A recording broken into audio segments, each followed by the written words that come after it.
Hello, everyone. Welcome back to Luis Discusses Everything. And today we're going to discuss the 2023 coup in Russia. So, in the later afternoon hours or later hours of Friday, I think I was closer to midnight, there was sporadic news internationally related to the what was going on in Russia.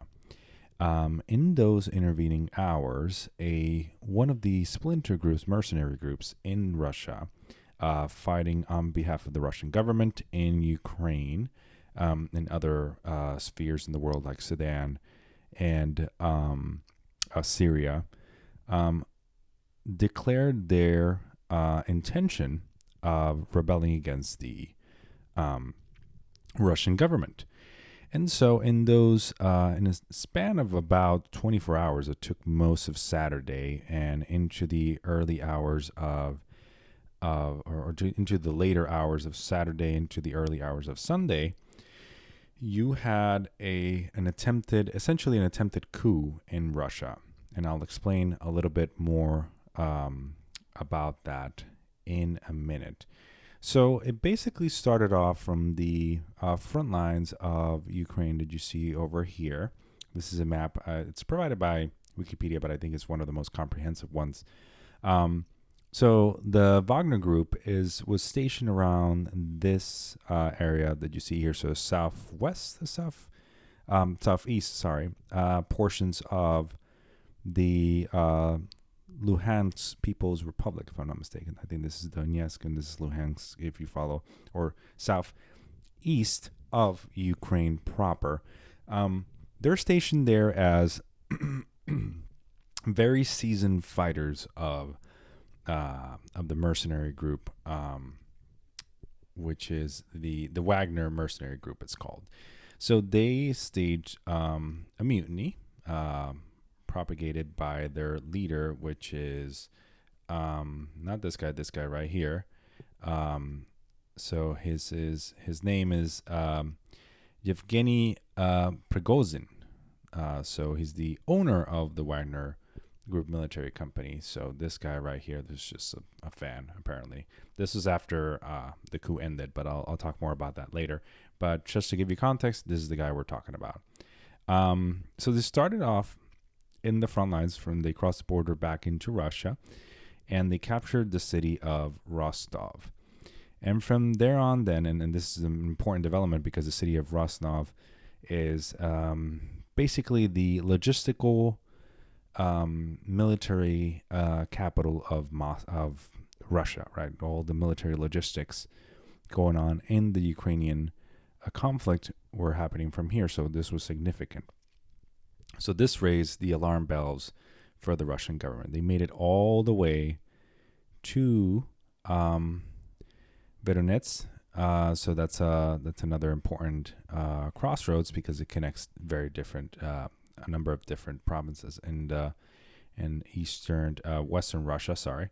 And they managed to make it all the way up to the Volga River, right at the province that holds the capital, Moscow.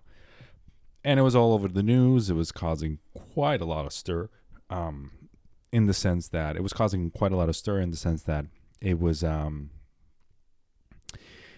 was supposedly threatening the Putin regime, right? Getting so close to Moscow. There were reports of Putin prepping his plane to leave the capital and whatnot, heading to St. Petersburg. And just like that, it ended. They stopped advancing near the capital, and they Petrovsky, I think it's how you pronounce his name, Pavlos, sorry. He decided to then give up and retreat.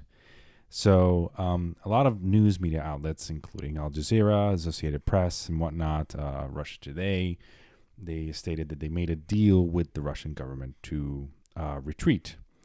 And so part of that deal included him having to be the leader of the Wagner Group, having to be exiled to Belarus, and his group to be essentially disbanded, but not in its entirety. So in the morning of today's Monday, June 26th, Vladimir Putin issued a statement indicating that any remaining members, or the members that of the Wagner group that did not pose a threat, did not fire on any Russian soldiers or civilians, would have been granted the same the option of either joining the army of the Russian army or going into exile into Belarus, just as it happened with their leader. So what does this mean for Russia? So it means quite a number of things. It means that, in a sense, that the Russian president is seen in. It could be seen in a number of things, right? You could see the Russian president as being weaker now, or from the eyes of the oligarchy, you can see him as a problem solver, essentially, which is how he has been seen throughout his 20 years in power at this point. So this is yet to be determined as to what the political effects of this will be, right?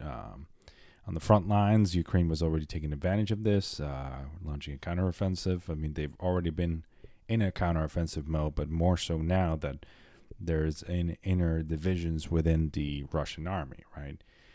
But the big thing to remember is that this group still exists. It's still active. It's still present. This is only a temporary deal, so we're still yet to see whether or not this group will survive, whether or not the regime will survive, which I think it will, and whether or not this will have longer term effects on the stability of the Russian state and the stability of the existing nukes in Russia, of course.